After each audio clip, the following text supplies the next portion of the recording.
So, the book Elevated Elementals, Basics Elevated as Advanced Elementals, Buddha. yeah. Here we One of go. my favorite books by that title. Oh, you know, and I've thought, like, through the martial arts, people always give lip service to this idea that your basics are your most advanced thing, which is great, except a lot of times people have a hard time actually not only demonstrating it, maybe they can demonstrate it, but actually showing a clear progression and why.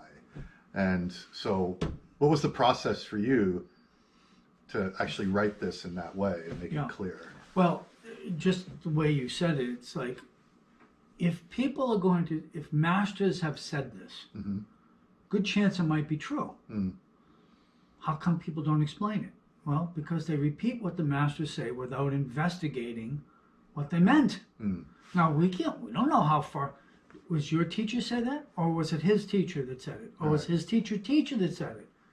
Well, when are we going to start investigating this so we understand it? Because it's like saying, it's like your mother's rules for healthy living. Never do this. Never? Or just when I'm a kid? Or just when I have got my pajamas on? Or, you know, so we don't investigate. We don't understand it. We just accept the surface. Right. And of course, when I was, I started martial arts in 1964, so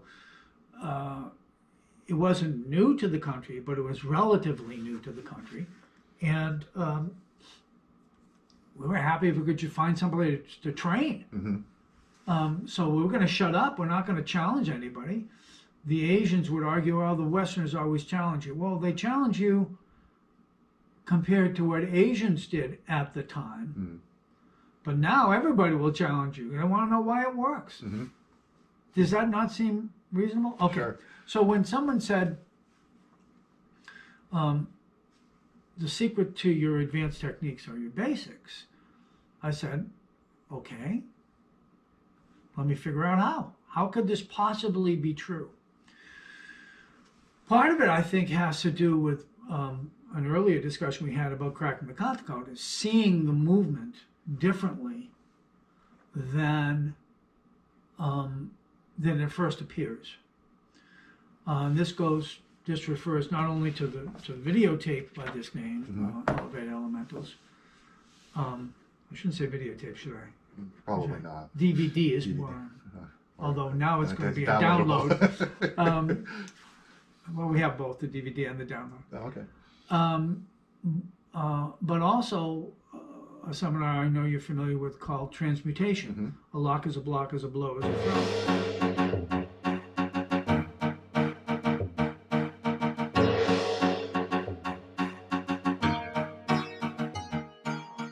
Which I did with Bruce Judnick. And the idea being that sometimes you can put a tweak in something and it will appear to have a totally different meaning.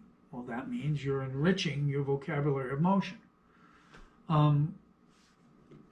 So what I did was I took the basics and I said, okay, let me take my set of basics that I know from karate and the set of basics that I know from aiki-ju-jutsu. And what can they be besides what they overtly are? And would that bring me into a higher level of study?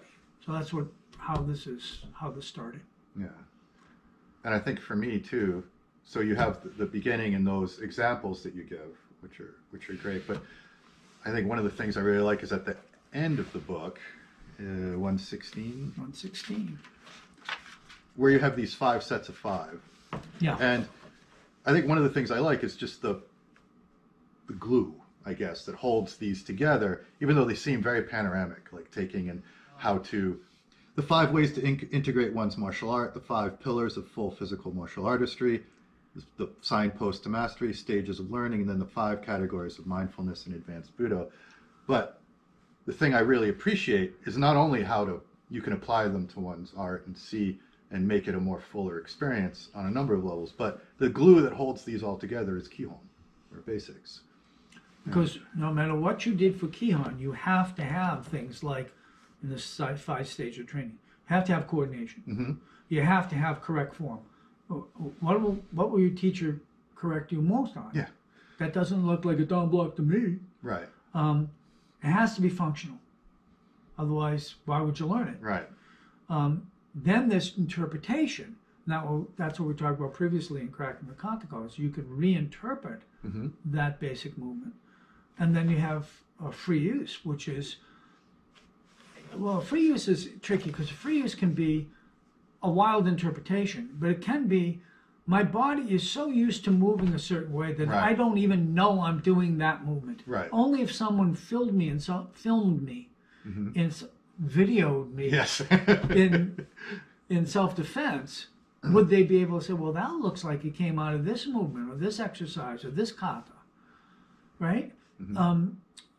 I've been doing a series of master classes on sort of an indirect introduction to Seiken Budo, which is my in-house combination of hard and soft arts. And I start off with familiar techniques, like front stance, inside forearm block, for example, okay? Well, we talk about different ways you can make that work and what will work and what won't work. Well, once you've done that, and look, you can learn it in one seminar, you can learn it in half an hour. Sure. But doesn't mean your body gets it. Once you get it and it becomes automatic, it almost doesn't matter what I throw out. If you punch me and I throw something out, I'll feel about this much into the movement if it's functioning or not. And I'll adjust, okay? Which means my training has gotten into my body. But people are still very, very, even high-level people, very, very literal. They feel like if you do an inside forearm block, you have to apply it as an inside forearm block. So I have to sort of assume that I know it's going to be a middle punch and I'm on the inside of it and I can do this. Right. Okay? And my feeling is, no, hit me. Right. I don't know what I'm going to do, but I'll bet you it comes from my training because how's it not going to come from my training? Right. I didn't do this. Right. Right? Yeah. It has to come from my training. So this is sort of like, if I'm considered an advanced guy because I have a high rank and I've been doing martial arts for now, 55 years, then the question is, how do you get to be advanced? Well, you know the old story. You can do 55 years of training. You can do 1 year 55 times. Yeah. Okay? So I want to always be improving what I'm doing. I want to be stepping up. And I think this, even though it's called elevated elementals, basics as advanced Budo, I look at this as a mid-level. I look at this as the transition between what you started with and what you could be. Because what you could be is not going to be defined by a book or rules or guidelines. It's going to be defined by you and how you apply how you apply your techniques that you learned in what situations you apply them. So in the sense of what we talked about earlier with Shu Ha Ri, this would be Ha, and this idea of this transcendence that just manifests is Ri, but that's not, like you said, contained in any book. So you have elevated elementals. Whose elementals are they? It's yours. It's what you studied. Well, now you're still within the system, aren't you? Right. Even though you're liberally applying or interpreting what you're doing, and it's advanced for your system, it's still in the system. Right. So I'm not saying it's a bad thing. Right. I'm just saying that is something that leads you to the advanced thing, and it's something that hadn't been discussed as far as I was concerned. It's like we got these great masters, and you got the basics. I was talking once, and what's in between is not discussed. I was talking once to John Stephen Soot, who was the editor of Inside Karate for many years. I used to write for that magazine. And we were talking about the subject, and I think he was talking about Tadashi Yamashita. And he said he's a Shorin stylist, but if you see him move, he looks like he's doing Wing Chun. I'm going, well, I'm not surprised. It's like, because no matter what art you do, you want your stuff to work. If in his application someone's closer or someone is doing a certain attack, stepping back to a Shorin front stance and doing a basic won't cut it. Right. But it doesn't mean that that wasn't a path that led him to what he was doing without having to formally study Wing Chun. Right.